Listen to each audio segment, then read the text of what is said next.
ఓం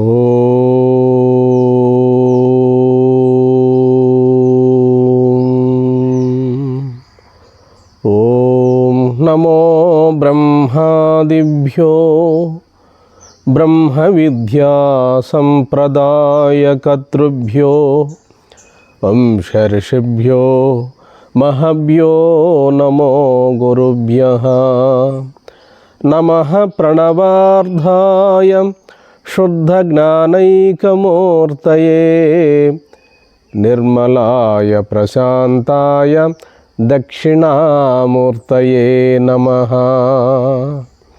సదాశివసమారంభాం శంకరాచార్యమధ్యమాం అస్మదాచార్యపర్యంతాం వందే గురుపరంపరాం. దివ్యాత్మస్వరూపులైన ప్రియ ఆత్మబంధువులారా, మనం కొంతకాలంగా ఈ వేదాంత ప్రవచనాన్ని జరుపుకుంటున్నాము. ఇందులో భాగంగా ఈరోజు ధ్యానయోగం, జ్ఞానయోగం. ధ్యానము అనేటువంటిది భక్తి యొక్క పరాకాష్ఠయే ధ్యానం. భక్తి పరిపాకము చెందితే జ్ఞానస్వరూపమే. అయితే ఈ భక్తిలో తన్మయత్వము సిద్ధించి ఏకాగ్రత కలిగినేని అప్రయత్నంగా ధ్యానం అనేటువంటి యోగం ప్రారంభమవుతుంది. ఏకాగ్రతనే ధ్యానం అన్నారు. ఈ ధ్యానం వల్ల వచ్చేదే ఏకాగ్రత. ఏకాగ్రత అంటే ఒకే ఒక తత్వం పైన, ఆ పరమాత్మ తత్వం పైన ఏకమైపోవడం. ఆ ఏకమైనాను అనేటువంటి స్పృహ కూడా లేకుండా కేవలము ఆ భావస్ఫూర్తిలో మిగిలిపోవడం, ఇదే ధ్యానయోగం.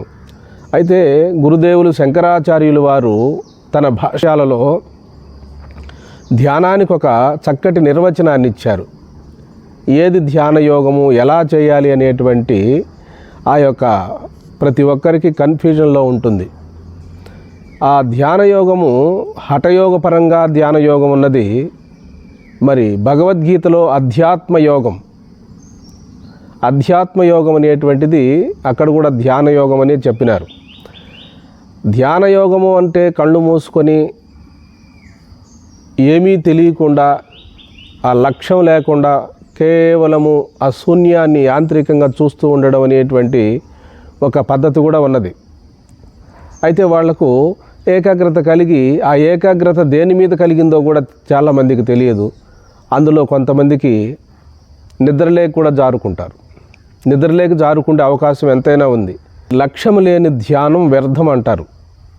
ఆ లక్ష్యం అనేటువంటిది ఏమిటి? లక్ష్యం నీవే, నీ యందు నీవే లక్షించడం, ఆ స్వరూపాన్ని గుర్తించడం ఇక్కడ. అయితే ఇది జ్ఞానముతో కూడుకున్నటువంటి ధ్యానయోగం. ఆ ఇష్టదేవత పైన ధ్యానం చేయడం కూడా ఒకటి ఉన్నది. ఆ ఇష్టదేవతను ఆపాదమస్తకము భ్రూమధ్యములో భావిస్తూ ఆ సాకారమూర్తిని ధ్యానం చేయడం కూడా ఒక ఆలంబనం ఉన్నది. అయితే ఇక్కడ లక్ష్యం ఏమిటి? తన స్వరూపమే లక్ష్యం. ఇక్కడ ఆ స్వరూపాన్ని లక్షించడం, అందులో తానుగా మిగిలిపోవడమే జ్ఞానముతో కూడుకున్న ధ్యానయోగం. అయితే ఇక్కడ శంకరాచార్యులు వారు తన భాష్యాలలో స్పష్టంగా అందజేశారు. సజాతీయము, విజాతీయము. సజాతీయము అనగా కేవలము ఎరుకతో, స్ఫురణతో, కేవలము ఆ ఉనికిలో ఉండిపోవడమే, ఆ భావస్ఫూర్తిలో ఉండిపోవడమే, ఆ సత్తాస్ఫూర్తిగా మిగిలిపోవడమే. దానికి వ్యతిరేకమైన భావాలు, ఆ స్వరూపాన్ని గ్రహిస్తూ ఉన్నప్పుడు, ఆ స్వరూపంలో తాను ఉన్నప్పుడు ఈ అనాత్మ భావాలు, సంకల్ప వికల్పాలు అయితేనేమి, ఆలోచన పరంపర అయితేనేమి, అడ్డు తగిలేటువంటివన్నీ కూడా విజాతీయ భావాలు. ఈ విజాతీయ భావాలను తిరస్కరిస్తూ సజాతీయ భావాన్ని, ఆ సజాతీయ ప్రవాహమే తైలధార వలె ముందుకు సాగగలిగితే అదే ధ్యానయోగం. ఈ ధ్యానయోగము వస్తుతంత్రము, కర్తృతంత్రము అని రెండు పద్ధతులుగా వివరించారు శంకరాచార్యులు వారు. బుద్ధితో ఊహించడం అంటే మానసికంగా మనస్సు, బుద్ధి, చిత్తము అనేటువంటివి లోపల భావించడం అన్నమాట. మనసులోనే భావన చేయడం, ఒక మూర్తిని భావన చేయడం. ఆ భావన చేస్తూ ఉన్నప్పుడు ఏమవుతుందంటే అది ఉపాసనే అవుతుంది. ఇక్కడ భావించడం వేరు, గుర్తించడం వేరు. గుర్తింపు ఉపాసన కాదు, ఉన్న వస్తువును గుర్తించడం, అదే వస్తుతంత్రం. వస్తువు అనగా ఏమి? పరమాత్మ స్వరూపం. ఆ బ్రహ్మ పదార్థాన్ని తన స్వరూపముగా భావించకుండా కేవలము గుర్తించడం, ఆ స్వస్వరూపముగా మిగిలిపోవడము, ఆ స్ఫురణ, ఆ ఎరుకలో తాను మిగిలిపోతే అదే సజాతీయ ధ్యానం. ఆ సజాతీయ భావాన్ని, ఆత్మభావాన్ని తెంపు లేకుండా అదే నిధిధ్యాసనలో ఉండగలిగితే అదే జ్ఞాననిష్ట, స్వరూపానుసంధానము, స్వస్వరూపానుసంధానము అని చెప్పి మహనీయులైనటువంటి మన పూర్వీకులంతా కూడా ఈ ధ్యానయోగాన్ని సక్రమంగా ఆచరించి తన జన్మను చరితార్థం చేసుకున్నారు, జన్మను తరింపజేసుకున్నారు, జన్మరాహిత్యాన్ని పొందగలిగారు. ప్రియాత్మ బంధువులారా, ఈ ధ్యానము అనేటువంటిది సాలంబన ధ్యానము, నిరాలంబన ధ్యానము. సాలంబనము అనగా ఒక రూపం పైన దృష్టి పెట్టడం. నిరాలంబనము అనగా తన మీదనే అక్కడ నిరాలంబనం, ఏ ఆలంబనము లేనటువంటి కేవలం తన ఉనికిపైన తాను ఉనికిపైన దృష్టి పెట్టడం కూడా కాదు, తానుగా మిగిలిపోవడం. ఆ ఎరుకయే నేను, ఆ చూసేటువంటి దృక్కే నేను అంటే దృశ్యాన్ని విడనాడి కేవలము దృక్కు స్వరూపమై ఆ దృక్కులో మిగిలిపోవడమే. నాది అంటే దృశ్యము, నేను అంటే దృక్కు.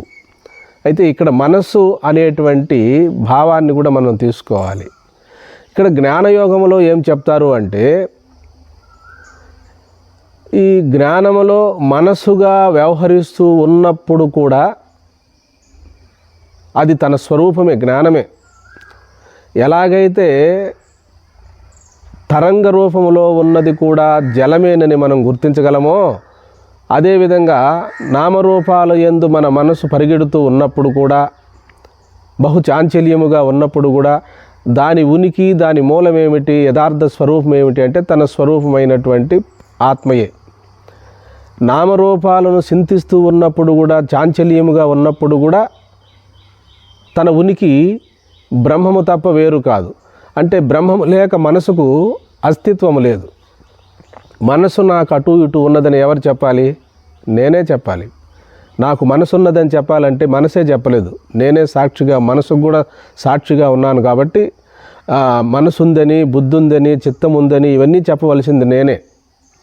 అదేవిధంగా ఈ తరంగంగా ఉన్నప్పుడు కూడా జలమని ఎలాగైతే గుర్తిస్తామో, అలాగే నామరూపాలలో మనసు చింతన చేస్తూ ఉన్నప్పుడు కూడా, మనసు ఉన్నప్పుడు కూడా నేను బ్రహ్మమునే అని చెప్పి ఆ జ్ఞాననిష్టను సద్గురువుల ద్వారా మనం శ్రవణ మననాదులు చేసుకోవాలి.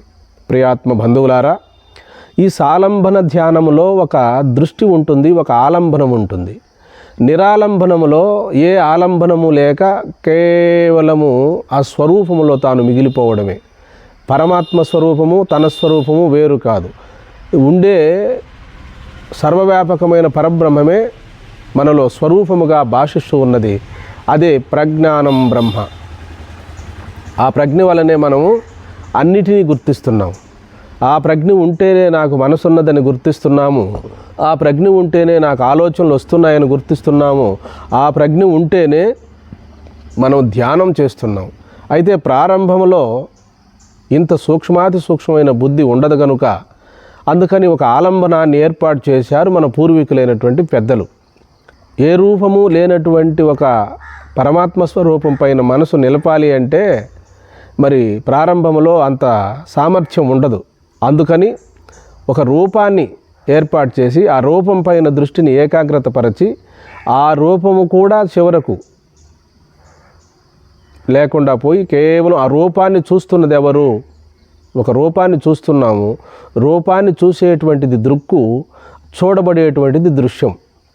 కాబట్టి ఈ దృగ్దృశ్యాలను మనం బాగా గురువుల ద్వారా విచారణ చేసుకొని నేననేటువంటి స్వరూపంలో కేవలము ఆ యొక్క ఎరుకుగా ఆ దృక్కుగా తాను మిగిలిపోవాలి. చూడబడే ప్రతి పదార్థం కూడా మనకు మన ఆరాధ్య దైవం కూడా మనకు దృశ్య రూపంగానే కనపడుతుంది ఇప్పుడు జ్ఞానయోగంలో. అయితే ఈ దృగ్దృశ్యాలు వేరా అంటే దృక్కు లేనిదే దృశ్యము లేదు.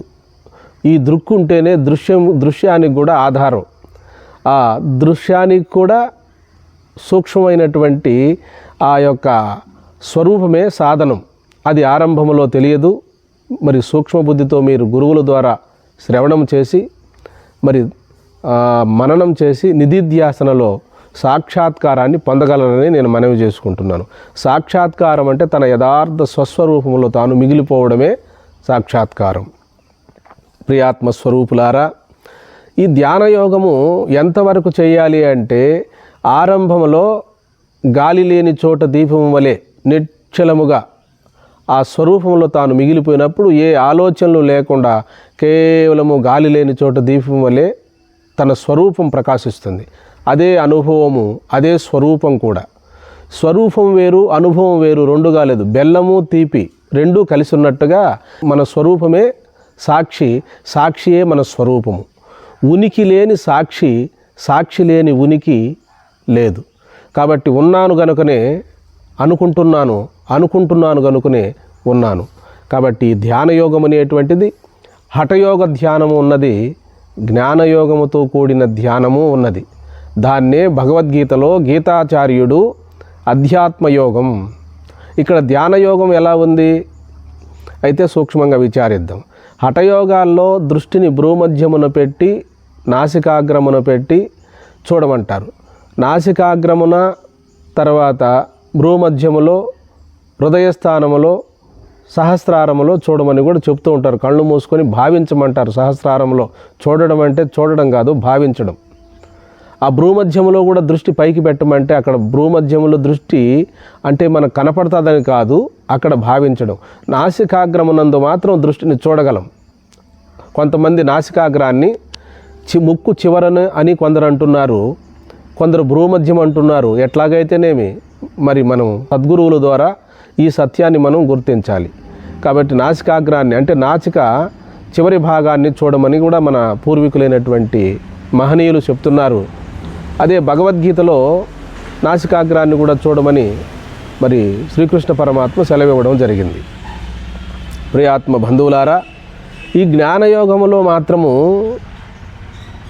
ఈ భావాలేమీ లేవు. ఈ నాసికాగ్రమని కానీ భ్రూమధ్యమని కానీ లేదు. సర్వవ్యాపకమైన పరబ్రహ్మ స్వరూపము ఒక భావన ఎందు అయితే అక్కడ ఒక ఆలంబనము చెప్పారు, భ్రూమధ్యము నాసికాగ్రమని.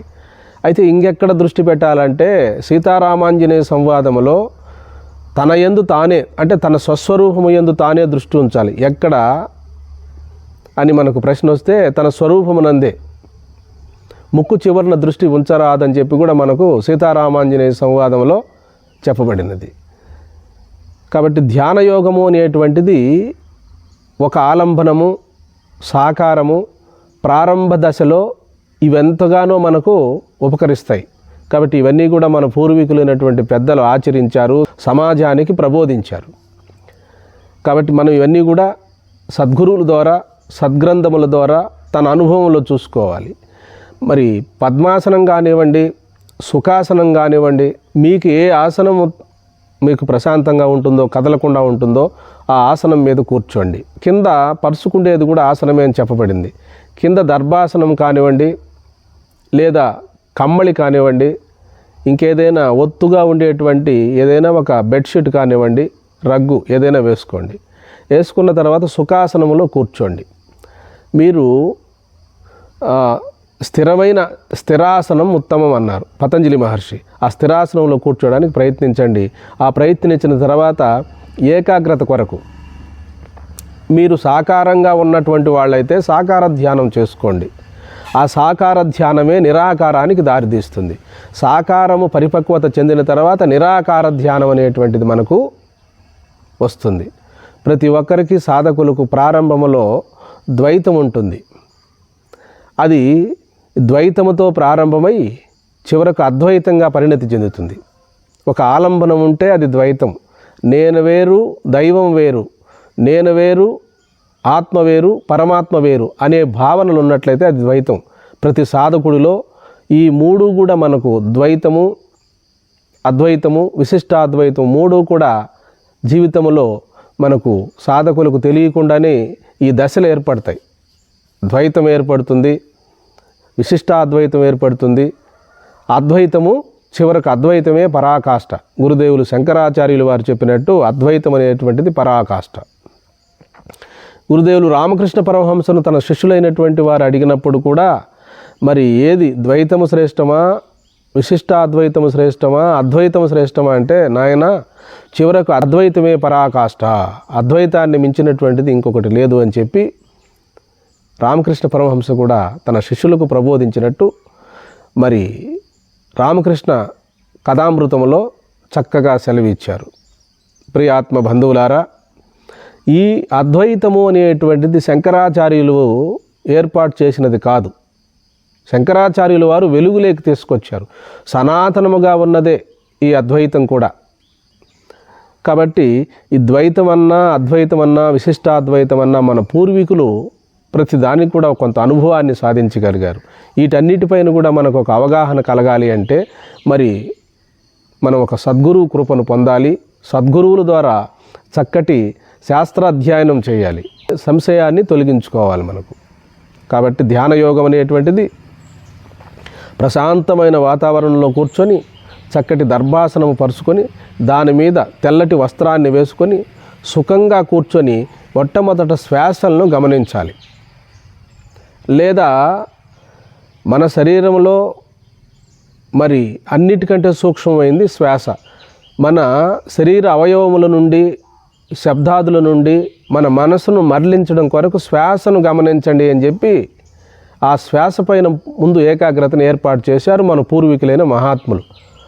ఆ శ్వాస పైన కూడా ధ్యాసను, శ్వాస పైన ధ్యాస ఉంచు అని చెప్పి ఆ శ్వాస పైన కూడా ఆపేసి కేవలము తన స్వరూపం పైనే తాను ధ్యాస, ఇక రెండోది లేకుండా ఆ క్రమక్రమంగా సాధన చేసుకుంటూ సాధకునికి ఒక దశ ఏర్పడిన తర్వాత నేను ఎవరు అనేటువంటి ఆ యొక్క సూక్ష్మమైనటువంటి జ్ఞానం కలుగుతుంది. ఆ జ్ఞానం కలిగినప్పుడు తన స్వరూపం పైన తానే మమేకమైపోతాడు. అంటే చూసేటువంటి తన స్వరూపమే, తన ఎరుకయే, తన ప్రజ్ఞయే తానుగా మిగిలిపోతాడు. ఆ స్వరూపంలో తాను మమేకమైపోతాడు. ప్రియాత్మ బంధువులారా, ఈ ధ్యాన యోగములో చేసేటువంటి క్రియ ఉంటుంది, సాధన ఉంటుంది, ఒక ఆలంబనం ఉంటుంది. అట్లా అయితేనే ఇది ధ్యానం. ఇది ఉపాసన కిందకే వస్తుంది. మంత్రంగా, నామస్మరణం కానీ, పూజలు కానీ, ప్రార్థనలు కానీ ఇవన్నీ కూడా మరి ఉపాసనే అవుతుంది. ఇవన్నీ కూడా బహిరంగ సాధనలే. మరి ఆంతరంగిక సాధనం ఏమిటి అంటే శ్రవణము, మననము, నిధిధ్యాసనము. ఇవి ఆంతరంగిక సాధనలు. ఇక్కడొచ్చి కేవలం మనసుతోటి భావించడము, బుద్ధితో నిర్ణయించడము ఇక్కడ ఎక్కువ మేధస్సు పైన ఆధారపడి ఉంటుంది. అందుకని వివేకవంతులు, సూక్ష్మబుద్ధి గలవారు ఈ కేవలం ఈ శ్రవణ మననాదులతోనే ఆత్మసాక్షాత్కారాన్ని పొందగలరు. మరి సామాన్యులుగా ఉండేటువంటి వారు, ఉత్తమ, మధ్యమ, మందమాధికారులుగా ఉండేటువంటి వారు మరి మొట్టమొదట ఈ ధ్యానం చేసుకోవాలి. మరి కొంచెం మధ్యమాధికారులుగా ఉంటే వాళ్ళు మననంతోనే, కేవలం మననంతోనే కూడా సాక్షాత్కారాన్ని పొందగలుగుతారని చెప్పి శంకరాచార్యులు వారు చెప్పడం జరిగింది. ప్రియాత్మ బంధువులారా, ఈ ధ్యాన యోగంలో ఏకాగ్రత కలిగిన తర్వాత గుర్తేమిటి అంటే శ్వాసరహితం అవుతుంది. ఎప్పుడైతే మనకు ఆసనం సిద్ధిస్తుందో, ఆసనం అంటే సిద్ధించడం అంటే కదలకుండా కూర్చోవటం. ఎంతసేపు కూర్చున్నా కూడా నొప్పి లేకుండా, శరీరంలో నొప్పులు లేకుండా, కదలికలు లేకుండా ప్రశాంతముగా ఏకాగ్రత చెందడం, విశ్రాంతిని చెందడం. ఆ శ్వాస ఎక్కడ పుడుతుందో అక్కడ లయం అవుతుంది. లయం అవుతుంది కానీ సూక్ష్మంగా ఇడా పింగళలలో ఆపి సుషుమ్నాలో నడవడం జరుగుతుంది. సూక్ష్మంగా శరీరము యొక్క శరీరము మనుగడ కొరకు లోపల నడవడం జరుగుతుంది. కాబట్టి బహిరంగంగా బయట ఉచ్ఛ్వాస నిశ్వాసలు తగ్గుతాయి, క్రమంగా తగ్గి భ్రూమధ్యములో నడవడం జరుగుతుంది. మరి ఈ ధ్యాన యోగం ఏకాగ్రత కలిగినందుకు ఉచ్ఛ్వాస నిశ్వాసలు రహితమవుతాయి. మరి ఎప్పుడైతే ఒక్క రవ్వట శరీరము కదిలిందో వెంటనే శ్వాస మొదలవుతుంది. శ్వాసకు మనసుకు సంబంధం ఉంది. శ్వాస కదిలినేని మనసు కదులును, మనసు కదిలినేని శ్వాస కదులును. ఈ ఎందుకు ఇలా ధ్యాన యోగం చేయాలి, ఎందుకు మన పూర్వీకులైన పెద్దలు ఏర్పాటు చేశారంటే ఈ శ్వాసతోటే మన జీవితం ముడిపడి ఉన్నది. ఈ శరీరానికి శ్వాసకు విశ్వ చైతన్యానికి సంబంధం ఉన్నది. శ్వాస ఆగిపోయినేని జీవిత మనుగడే ఆగిపోను. అయితే శ్వాసతోటే మనకు ఈ స్థూల శరీరమునకు శ్వాసకు సంబంధం ఉన్నది. ఈ స్థూల శరీరమునకు శ్వాసకు కూడా సాక్షిగా ఉన్నదే పరమాత్మ స్వరూపం. అందుకని మరి జ్ఞానం ద్వారా విచారించడం అది ఉపాసన కాదు, అది కేవలము బ్రాహ్మీ స్థితి. ఆ స్వస్వరూపములో తాను మిగిలిపోవడం. అక్కడ క్రియ లేదు, అక్కడ సాధన లేదు, అక్కడ వస్తువును గుర్తించడం. సిద్ధ వస్తువు తన స్వరూపం, ఉన్నాను అనేటువంటి కేవల ఉనికి, ఆ ఎరుక, ఆ జ్ఞానమే తన యొక్క యథార్థ స్వరూపం కాబట్టి, సత్తా స్ఫూర్తి కాబట్టి, ఆ ఉనికి ఉంటేనే నేను పూజ చేస్తున్నాను, ఆ ఉనికి ఉంటేనే ఒక జపం చేస్తున్నాను, ఆ ఉనికి ఉంటేనే ప్రార్థనలు చేస్తున్నాను, ఆ ఉనికి ఉంటేనే యోగాభ్యాసం చేస్తున్నాను, ఆ చైతన్యం ఉంటేనే ఏ ఆలోచనలు గుర్తించగలుగుతున్నాను, ఆలోచనలు చేయగలుగుతున్నాను. కాబట్టి ప్రియాత్మ బంధువులారా, జ్ఞానయోగం అనగా తన స్వరూపాన్ని గుర్తించడమే. ధ్యానయోగం అనగా ఒక ఆలంబనము చేత యమనీమ ఆసన ప్రాణాయామ ప్రత్యాహార ధారణ ధ్యాన సమాధుల ద్వారా కూడా మన పూర్వీకులైనటువంటి మహాత్ములు ఆ సూక్ష్మాన్ని గుర్తించారు. ఈ యోగాలన్నీ కూడా మనసుకున్న మాలిన్యాన్ని తొలగించుకోవడం, మనసులో ఉన్నటువంటి సంశయాలను నిర్మూలన చేసుకోవడం. అసంస్కారాలన్నీ ఘనీభవించి ఉన్నాయి కనుక వాటిని సంస్కారాలతో తొలగించుకోవడం. ఇవన్నీ కూడా సాధనములే కానీ సాధ్య వస్తువు తానే, తన స్వరూపమే. గమనము గమ్యము, గమనములో సాధనంతా ఉంటుంది, గమ్యములో సాధన ఉండదు. గమ్యం అంటే తన స్వరూపమే తానే. ఏనాటికైనా మనము సాధనల ద్వారా కానీ, పూజల ద్వారా కానీ, ప్రార్థనల ద్వారా కానీ, ఏకాగ్రత ద్వారా కానీ చివరకు నదీనాం సాగరయే గతి అన్నట్లుగా మన స్వరూపాన్ని గుర్తించాల్సిందే. అంతకు మించిన సాధనలు వేరే లేవని చెప్పి శాస్త్ర ప్రమాణముతో జగద్గురు శంకరాచార్యులు వారు తన ప్రస్థానత్రయ భాష్యములో స్పష్టంగా అందజేశారు. అందుకనే పరంపరా సాధనలు సాక్షాత్తు సాధనలు. ఈ పరంపరా సాధనలు అనగా ఈ చెప్పుకున్నాం కదా, ఈ పూజలు, ప్రార్థనలు, వ్రతాలు, అన్నదానాలు, భూదానము, స్వర్ణదానము, కన్యాదానము, ఈ దానాలన్నీ కూడా చేస్తూ మన మనసులో ఉన్న మాలిన్యాన్ని అంతా తొలగించుకొని మనసును పవిత్రమనర్చుకొని ఆ మనసుతోటి బ్రహ్మాకార స్థితిని పొంది ఆ బ్రహ్మమే తాననేటువంటి స్వరూప జ్ఞానాన్ని పొందడానికి ఎంతగానో సహకరిస్తాయి. మరి శంకర విజయములో శంకరాచార్యులు వారు ప్రస్తావించారు. ఎవరికి? మండన మిశ్రునికి. కర్మ వలనే ముక్తి కలుగుతుందని చెప్పి కర్మ సిద్ధాంతాన్ని ప్రబోధించాడు మండన మిశ్రుడు. లేదు, జ్ఞానం వలనే మోక్షం కలుగుతుంది, జ్ఞానం వల్లనే తన యథార్థ స్థితి ఏనాటికైనా ప్రాప్తిస్తుంది, జన్మరాహిత్యం కలగాలంటే జ్ఞానమే ప్రధానమైనటువంటి అంశము. అందుకని చెప్పి వారిద్దరికీ జరిగిన సంవాదములో కర్మ సిద్ధాంతము శ్రేష్టమా, జ్ఞానము శ్రేష్టమా అంటే జ్ఞానమే శ్రేష్టమని చెప్పి ఎన్నో ఉపమానములను, ఉపమేయములను, శాస్త్రములను, సిద్ధాంతములను ప్రబోధించి అట్టి కర్మలో ఎంతో నిష్ణాతుడైనటువంటి వాడు, ఎంతో కర్మను ఆచరించినటువంటి మండన మిశ్రుని జయించి కర్మ జ్ఞానానికి సహాయకారే కానీ మరి సాక్షాత్తు సాధనము జ్ఞానమేనని చెప్పి మండన మిశ్రునికి మరి సామాన్యంగా ఒక ప్రతినిధిగా పెట్టుకొని లోకానికి ప్రబోధ చేశాడు శంకరాచార్యులు వారు. జ్ఞానమే ఏనాటికైనా పొందవలసినది. అందుకని వ్రతోదేవత్ కైవల్యం చెప్పలేదు, పూజోదేవత్ కైవల్యం చెప్పలేదు, తీర్థోదేవత్ కైవల్యం చెప్పలేదు, జ్ఞానాదేవత్ కైవల్యం. ఒక జ్ఞానం ఏ రోజుటికైనా నీకు జ్ఞానం కలిగి తీరాలి అని చెప్పి ఈ మండన మిశ్రుణ్ణి మనకు ఆలంబనముగా పెట్టుకొని, మన ప్రతినిధిగా పెట్టుకొని శంకరాచార్యులు వారు జ్ఞానబోధ చేసి ఆ కర్మనిష్ఠుడుగా ఉన్నటువంటి వాడిని జ్ఞాననిష్ఠుడిగా తయారు చేయగలిగాడు. ప్రియ ఆత్మ బంధువులారా, ఈ ధ్యాన యోగములో మనకు హఠయోగ ధ్యానం ఉన్నది, మంత్రయోగములో ధ్యానం ఉన్నది, శ్వాస మీద ధ్యాస ఉన్నది. ఇవన్నీ కూడా మంచి సాధనలే. అందుకని చెప్తాడు, కర్మ శంకరాచార్యులు వారు ఏం చెప్తారంటే కర్మ సాధనమే కానీ సాధ్య వస్తువు కాదు. జ్ఞానానికి సహాయకారి సత్కర్మలన్నీ కూడా చేస్తే మనసు పవిత్రమై నైష్కర్మ్య సిద్ధిని పొందుతుంది. కర్మ చేయకుండా ఎవరు కూడా నైష్కర్మ్య స్థితిని పొందలేరు. అంటే ఏ కర్మ లేనటువంటి స్థితినే నైష్కర్మ్యము అంటాడు. తన ఆత్మనే ఇక్కడ నైష్కర్మ్య సిద్ధి అంటారు. అంటే సిద్ధి అంటే ఎప్పుడూ ఉన్నది. అది ఒక కర్మ చేసి పొందబడేది కాదు, ఒక యోగం చేసి తన స్వరూపం ప్రాప్తింపజేసుకునేది కాదు. ముందుగానే ఉండబడినటువంటి స్వరూపం అది. ఏ స్వరూపం ఉంటే మనం ధ్యానం చేస్తున్నామో, ఏ స్వరూపం ఉంటే ప్రార్థనలు చేస్తున్నామో, ఏ స్వరూపం ఉంటే మంత్రజపం చేస్తున్నామో ఆ స్వరూపం అనేటువంటిది ముందుగానే ఉండబడిన స్వతసిద్ధమైనటువంటి సిద్ధ వస్తువు అది. అది మన స్వరూపం, అది మనమే. అయితే అంతటి పరిజ్ఞానము, అంతటి సూక్ష్మమైన ఏకాగ్రత మనకు లేదు కనుక ఈరోజు ధ్యానం చేశాము, పూజలు చేస్తున్నాము, ప్రార్థనలు చేసుకుంటున్నాము. ఇవన్నీ సత్కర్మల కిందకే వస్తాయి, ఇవన్నీ ఉపాసన కిందకే వస్తాయి. ఇవన్నీ కూడా పరిపాకము చెందినప్పుడు నేను ఎవరు అనేటువంటి జ్ఞానం వేద ప్రమాణముతో సద్గురువుల ద్వారా కేవలము ఆ శ్రవణం చేయడం మాత్రమే, శ్రవణ మాత్రేన జ్ఞానం. ఉత్తమాధికారులకు శ్రవణం చేతనే జ్ఞానం కలిగిపోతుంది. కాబట్టి మన కంటి ఎదురుగా ఏ పదార్థమైనా ఒకటి ఉంది, గోవు ఉంది మన కంటి ఎదురుగా. ఆ కన్ను సక్రమంగా ఉండి దృష్టి తన గోవు మీద పడినప్పుడు గోవును తెలుసుకోమని ఎవరు విధించనక్కర్లేదు, చెప్పనక్కర్లేదు. గోవు పైన నీ దృష్టి పడగానే ఇది గోవు అని చెప్పి ఆ ఆకార వృత్తి, ఆ గోవు జ్ఞానం ఏ విధంగా నీకు కలుగుతుందో అదేవిధంగా ఇక్కడ సాధన చేసి పొందబడేటువంటిది కాదు, కేవలము తన యొక్క స్వరూపం పైన దృష్టి ఉంచడమే.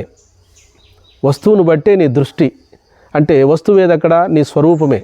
నీ స్వరూపం పైన బహిర్ముఖముగా ఉన్న మనసును అంతర్ముఖము చేసి నీ స్వరూపము యందు ఉంచడమే ఇక వస్తువును తయారు చేయడం కాదు. బహుచాంచల్యముగా ఉన్న మనసును తన యొక్క స్వరూపమేనని చెప్పి గుర్తించడమే ఇక్కడ. అందుకనే అనేక వ్యవహారములతో మనసు చాంచల్యముగా ఉన్నప్పుడు, అది చలనముగా ఉన్నప్పుడు కూడా దాని యథార్థ స్వరూపము బ్రహ్మమే, ఆత్మయే. అలాగే తరంగముగా ఉన్నప్పుడు కూడా అది జలమే, అదే ఆభరణముగా ఉన్నప్పుడు కూడా అది బంగారమే. అలాగే మనము నామరూపాలను చింతిస్తూ బహుచాంచల్యముగా ఉన్నప్పుడు కూడా దాని మూలస్వరూపమేమి ఆత్మయే అని గుర్తించడమే ఇక్కడ జ్ఞానములో తెలుసుకోవలసిన విషయం. ధ్యానయోగములో క్రియ ఉంటుంది, ఒక ఆలంబనం ఉంటుంది. జ్ఞానములో క్రియారహితం, తన స్వరూపమే ఇక్కడ కేవలము గుర్తింపు మాత్రమే. మరి సూక్ష్మబుద్ధి గలవారు ఈ సత్యాన్ని గుర్తించగలరనే నేను మనవి చేసుకుంటున్నాను. ప్రియాత్మ బంధువులారా, ధ్యానయోగము, జ్ఞానయోగము. ఈ జ్ఞానయోగములో తన స్వరూపమే ఇక్కడ కేవలము సాక్షాత్కారం. ఆ స్వరూపం పైన లక్ష్యాన్ని నుంచి ఆ స్వరూపములో తాను మిగిలిపోవడం. ఏ ఆలోచనలు వస్తున్నా, ఏ భావాలు వస్తున్నా, ఈ భావాలన్నిటికి కూడా ఆధారం తానే. అవి ఆ భావాలు తన పైన వృత్తి రూపములో ప్రకాశించాలంటే కూడా ఆత్మయే. వృత్తి జడము, ఆత్మ చైతన్యం. ఈ చైతన్యము లేక వృత్తులు లేవు. అనాత్మ భావాలకు కూడా ఆత్మయే అధిష్టానం. ఆలోచన సహితమంతా ఆరోపితము, తన స్వరూపము అధిష్టానం. జలము అధిష్టానము, తరంగం ఆరోపితము. మన్ను అధిష్టానము, కుండ ఆరోపితము. బంగారం అధిష్టానము, నగ ఆరోపితము. శరీరము ఆరోపితము, ఆత్మ అధిష్టానము. అధిష్టాన దృష్టి, ఆరోపిత దృష్టి. అంటే నా యొక్క యథార్థమైన స్వరూపమే అధిష్టానం ఇక్కడ. ఈ స్వరూపం పైన నామరూపాలు కనపడుతున్నాయి కదా, ఈ దృశ్యం అంతా కనపడుతుంది కదా, ఈ దృశ్యం అంతా కూడా ఆరోపితమే. నేనుంటేనే ఇది కనపడుతూ ఉన్నది, నేనుంటేనే తెలియబడుతున్నది. కాబట్టి ఉచ్ఛ్వాస నిశ్వాసలకు, ఆలోచన పరంపరకు, ప్రతి భావజాలమునకు కూడా నేనే సాక్షి అయి నా ఉనికిపైనే ఇవన్నీ కూడా ఆరోపింపబడుతున్నాయి. నా ఉనికి సామాన్యము, నాకు కనపడేది విశేషం. ఈ విశేషాలన్నీ కూడా సామాన్యమనే తన స్వస్వరూపం మీదనే ఆధారపడి ఉన్నవి. దృక్కు, దృశ్యము ఈ రెండూ కూడా ఏకమని, నాకన్నా అన్యము లేదని, నేనుంటేనే ఇవి కనపడుతున్నాయని, నేను లేకపోతే వీటికి ఉనికి లేదని, వీటన్నిటికీ కూడా నేనే మూలం అని చెప్పి, నేనుంటేనే దీనికి సాక్షిగా ఉన్నానని చెప్పి, నా ఉనికియే ప్రపంచ ఉనికిని గుర్తించి ఏ రోజుటికైనా మనము ఆ బ్రహ్మ సాక్షాత్కారాన్ని, ఆత్మసాక్షాత్కారాన్ని పొందగలమని, జగద్గురు వీరబ్రహ్మేంద్ర స్వాములు వారు ఆశీస్సులు, వారి అనుగ్రహం మనకు ఎల్లవేళలా కలగాలని, మన అందరికీ కూడా ఈ యూట్యూబ్ ఛానల్ చూస్తున్న మీ అందరికీ కూడా ఈ జన్మలోనే ఆత్మసాక్షాత్కారం కలగాలని, ఆ సర్వేశ్వరుడైనటువంటి ఆ పరమాత్మను నేను వేడుకుంటూ, అందరికీ కూడా ఆత్మసౌఖ్యము, ఆత్మజ్ఞానం కలిగి తన నైజమైనటువంటి స్వరూప జ్ఞానం కలగాలని కోరుకుంటూ, సర్వే జనాః సుఖినో భవంతు, లోకా సమస్తా సుఖినో భవంతు. హరి ఓం.